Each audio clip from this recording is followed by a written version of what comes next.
Hello जय Jagannath welcome to my blog.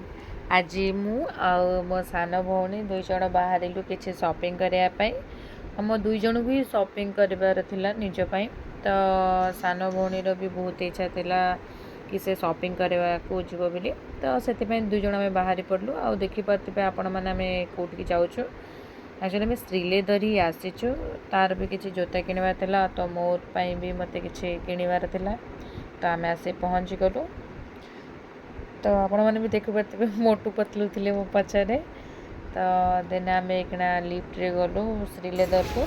तो यहाँ नुआ शॉप ही खुली श्रीलेदर ये तनिष्क साइड में। तो यहाँ आमर फर्स्ट ये जो नुआ शॉप खोलिवार। तो ये आम गलु देखिलु केमती कौन सब रखी कलेक्शंस देखिलु बहुत भल कलेक्शन अच्छे बहुत किंतु क्राउड रोचे टिके जेहेतु एपट साइड आम जी लोक यहाँ पाख है तो से बोधे जावासवाई सुविधा होची से बहुत माने क्राउड रोचे। तो देखा देख कर सारापर मुझे गोटे शू पसंद करी जोटा कि मो पाद को हो नाला। देन ता साइजटा मगेली बट से कहले यार साइज अवेलेबल नाई तो से आणलु न। तो देन आम आसीगलु देखिपे रॉयल एनफिल्ड को।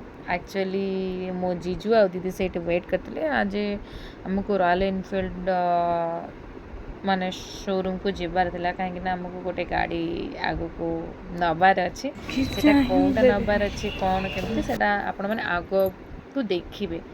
एवं तो स्टिल आम देखुचु आ मोर बहुत पसंद है यहाँ नुआ एवं आसी काली ही लॉन्च होता हंटर रॉयल एनफिल्ड हंटर 350 आ बहुत माने असम था से गाड़ी एक्चुअली। तो से मुझे बस पड़ी से गाड़ी निजे सब किसी देखुली ठीक ठाक अच्छी।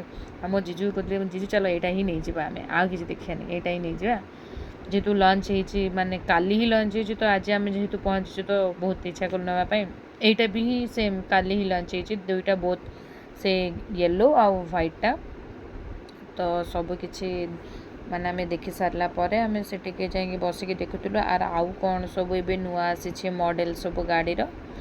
तो से जी सब सेल्स थे सी आमको भलसे मैंने बुझाते या अच्छे या देखुलु सब बुझा सारापर से कहले गाड़ी को तुमको 1 मंथ लगे कि 1.5 माने मंथ्स लगे जेहेतु नुआ आसी। देन आम टे शॉपिंग करने पुणी पलि आसलु। तो शॉपिंग कर सारिकी फाइनाली एबे आमे घर को फाइनाली एबे आसिकी ही आम घर पहुँचलु। आसिक राति 10:30 बहुत सारा शॉपिंग कराइला तो से लेट हो गला। तो फाइनाली एबे आमे आसिक घर पहुँचलु। Thank you for watching bye bye.